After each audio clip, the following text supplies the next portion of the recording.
India गठबंधन के सब घटकों की तरफ से यहाँ पर पूरी सहानुभूति ही नहीं, हमारी पूरी समर्थन ही नहीं, लेकिन हमारा संकल्प कि देश के अंदर एक ऐसा आंदोलन खड़ा करेंगे, ना सिर्फ अरविंद केजरीवाल की रिहाई के लिए, उनको बेल मिलने की बात के लिए, लेकिन देश के अंदर इस संविधान की संरक्षण के लिए, देश के अंदर जनतंत्र की संरक्षण के लिए, और हमारा देश का जो चरित्र है, एक धर्मनिरपेक्ष जनतंत्र का गणराज, इसको जो बिगाड़ने की पूरी कोशिश हो रही है, पिछले 10 साल से हो रही है, आज भी उसको लागू किया जा रहा है इस सरकार से। कल के दिन 5वां सप्लीमेंट्री चार्जशीट पेश करने के बाद उस चार्जशीट में पहली बार केजरीवाल साहब का नाम सीबीआई ने दिया कल। यानी ईडी से उनको बेल मिलने की डर था तो सीबीआई का केस डाल दिया। अब उनकी हालत आपने सुना, उनकी डायबिटीज की हालत, तो आज के दिन ये जरूरी है उनको जल्द से जल्द रिहा करने के लिए। लेकिन ये कठोर सरकार की चरित्र भी हम जानते हैं, आप भी जानते हो।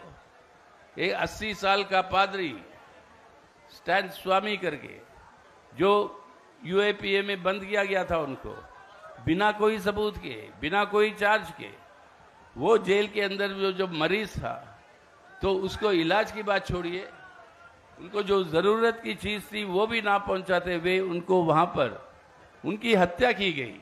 वो उनकी मौत नहीं हुई, हत्या की गई। इस तरीके से क्रूर सरकार है हमारे देश की आज के दिन। ठीक है, 400 पार से नीचे उतरा है 240 में। 92 उनके जो सिटिंग जो एमपी थे वो हार गए। 29 में वो जो है जीत के आए नए सीटों में, उस वजह से 63 सीटों की कमी हो गई उनको। लेकिन आज भी उनका व्यवहार उसी तरीके से है कि वो आज हमारे देश के राजा नहीं, राजा से भी ज्यादा एक चक्रवर्ती के रूप में वो जो है आज पेश आते हैं। ये नहीं चल सकता, ये नहीं चल सकता। फौरन हम चाहते हैं कि ये कानून जो बदला उन्होंने, कि आज तक कानून क्या कहता था, मैं निर्दोष हूं जब तक आप साबित नहीं करते हो कि मैं दोषी हूं। लेकिन आज हो क्या गया, आप दोषी हो जब तक आप खुद साबित नहीं करते हो कि आप निर्दोष हो। इसी तरीके से सोच में आज केजरीवाल जी जेल में हैं, कई सारे लोग जेल में हैं। अपना मित्र सिसोदिया कई दिन से जेल में है, सत्येंद्र जैन जेल में है 2 साल हो गए। अब 2 साल से जेल में है, चार्ज नहीं।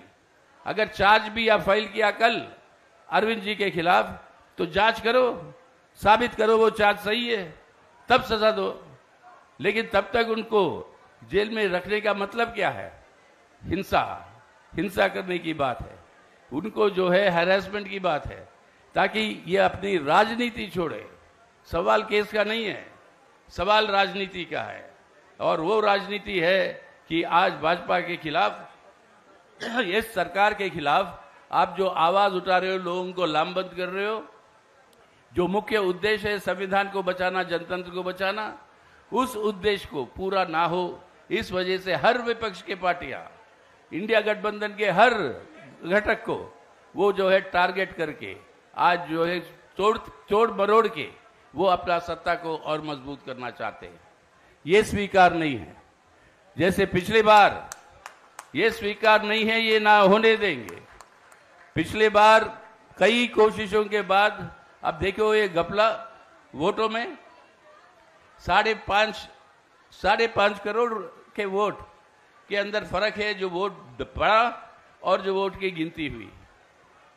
और इसके चलते हुए 89 सीटों में भाजपा के प्रत्याशी की जीत हुई।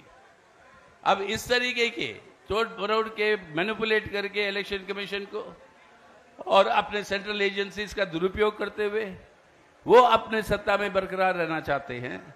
लेकिन इसको मंजूरी देनी नहीं है आपको, हमको और पूरे देश की आवाम को। आज हमें अरविंद जी की ये जब मांग रहे हम, ये सिर्फ उन्हीं की रिहायत नहीं है, वो बिल्कुल चाहिए। उनकी हालत और मेडिकल हालत आपने सुना है और हम भी खुद देख चुके हैं कई सालों से, वो तो है ही है।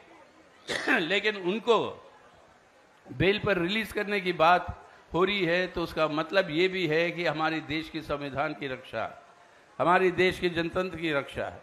तो आइए, हमारा यही मानना है, अगले 5 साल तक इंतजार की बात नहीं, सड़कों के ऊपर जन संघर्षों को एक जनतांत्रिक तरीके से इन जन संघर्षों को मजबूत करते हुए इस सरकार को और कमजोर करने की जरूरत है केंद्र सरकार को, ताकि इस तरीके का दुरुपयोग वो नहीं कर पाएंगे सेंट्रल एजेंसीज का।